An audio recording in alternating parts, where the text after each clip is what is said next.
The next little batch, you're heading up to number 1. We've got, what sticks out to you? Dolphins are 4-2. They're all the way down there at 19. They can't be in the top half of the league, 4-2. Cleveland Browns had a chance to work themselves into the middle of the pack, but they just dropped that one in against the Chargers. Cleveland Brown making their way on the ups. They're sitting there at 20. Moving on here, 9-16. Chicago Bears fall. They're at 11. I think that's fair. Are the Eagles not better than the Bears, though? That's what are you saying, Shriggs? Probably. Shriggs is saying, yeah. I think so. Yeah. The Packers. Packers are not where they need to be, and at number 1, we of course have the Rams. I think that's fair. Undefeated team. I mean, that's Patriots beat the Chiefs. They get that one. Do you think the Ravens are getting enough love? They lost to the Browns 2 weeks ago. Yeah. I love power rankings. I could look at this screen right here. And there's so many questions. Of course. But you know what? It's not us who does them. Who is it? Who is it, Kay? It's Elliot Harrison. I'm going to say, I agree with the top 5 at least. Let's go out to L.A. and pick this guy apart. We're kidding. Elliot Harrison, we know your job is not easy, especially outside of the number 1 ranking there. You have the Rams at 1. The Patriots are number 2, and they defeated the 5-0 Kansas City Chiefs. Explain your reasoning for keeping the Rams at the top spot, outside of record. Yeah, well, right. And these aren't power standings, I should say, right off the top. But with the Rams, I think people get a little too stuck, Kay, on, well, they didn't win 30-17 or they didn't win 44-20. There are a couple places in the NFL that are really hard places to play. One's Arrowhead in Kansas City. One's Denver, one's Seattle. Well, what have their last 2 games been? Road trips to Seattle and Denver, 2 of the hardest places to play in the league, even when those teams aren't very good. And they won. If a team keeps winning, even on tough road assignments, especially a division road game, I don't think that's a reason to mark them down. All right, Elliot, the Cowboys have not won a road game all year. They scored 40 points in one game up against Jacksonville at home, though, and you bumped them up 9 spots. Tell us why such a high jump. Well, I'll tell you what, I'd put that shirt up about 29 spots that you got on. Hey, now. Looks gorgeous. Talk about it. It's gorgeous. Thank you. I think the Cowboys, Nate, with me, I have not been a huge supporter of Dak Prescott as a quarterback thus far, and I said last week in the article that he needs to run more, both of his own volition when the pocket collapses, as well as calling design runs. They finally did that on Sunday. If you watch the game, they've got Ezekiel Elliott. If he runs as well, now you got to play 11 on 11, Nate, on defense. You can't just say, oh, the quarterback's handing off, plays over here, and then that defense is second in the league in points allowed. That's why I moved them so far up. Elliot, you've got the Jets, the New York team that's actually winning some games here, ranked 22nd, 1 notch better than the Atlanta Falcons at 23rd. What do you think is the biggest reason rookie Sam Darnold and company are ahead of Matt Ryan and the Falcons right now? Yeah, well, a couple. I'm going to give you a 2 for here because I heard you on the full screens talking about the Giants. Peter, I seriously thought about dropping the Giants all the way down. The only reason I kept them up was because their talent level. As far as the Jets are concerned, watching that game with Sam Darnold, you could actually see the maturation, even not just from week 1. I'm talking about even when they lost at home to Miami a few weeks ago.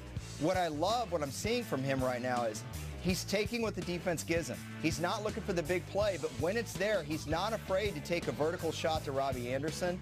Crowell gives him a little bit of balance in the run game, although it's up and down, and we know they have some talent on defense, so I really love the Darnold pick at this point. All right, Elliot Harrison, what's the hardest pick for you to make really quick, or the hardest decision in making these rankings for this week?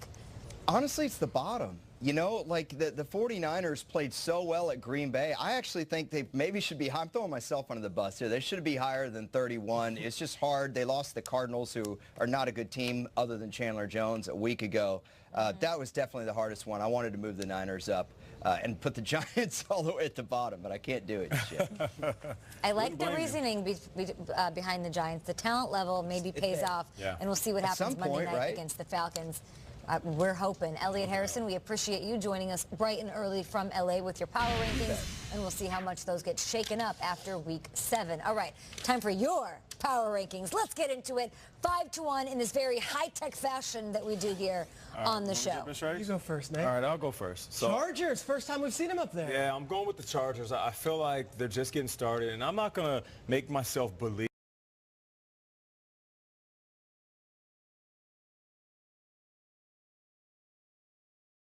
that this is the Chargers of old. I like to hit the reset button, and right now I think they're getting the respect they deserve on a national level.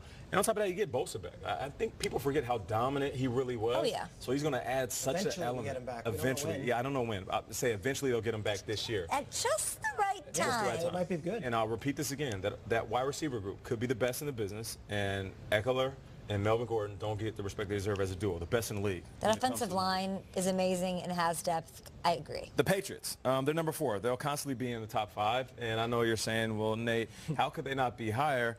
And how could you have the Chiefs at them when they just lost a one-on-one battle? Because I feel like the Chiefs are still a better team. I know it sounds crazy, and Patriots fans, you can come at me, but the record's better for the Chiefs. Just one play away from really winning that game. That was who had the ball last game. And on top of that, eventually they'll get Eric Berry back, and that may make a difference in Tom Brady. If the Chiefs play that game at home, do you think they win that game? I think if the Chiefs play that game at home and Eric Berry is at safety, the Chiefs win that game. Saints, they're just too good. And with Mark Ingram back, who's one of my favorite players, he adds such a balance to this offense. It's scary when they don't have to give Kamara the ball. And then the Rams are number 1 because the Rams are number 1. Good list. Yeah. Solid list. What do you got? The one I had the hardest thing was with the Dolphins. Elliott has them at 19. Yeah. They're 4-2. I consider them in the top 5. I didn't, though. I'm thinking a team that does not have the best record. I'm going with the Vikings. At number 5. Number 5. The Vikings have found their groove. I hear you. Vikings went into Philly and beat the defending champions, and last week took care of business with the Cardinals. They lost a couple bad ones. They lost some bad ones. But right now, I don't want to play the Vikings. I hear you.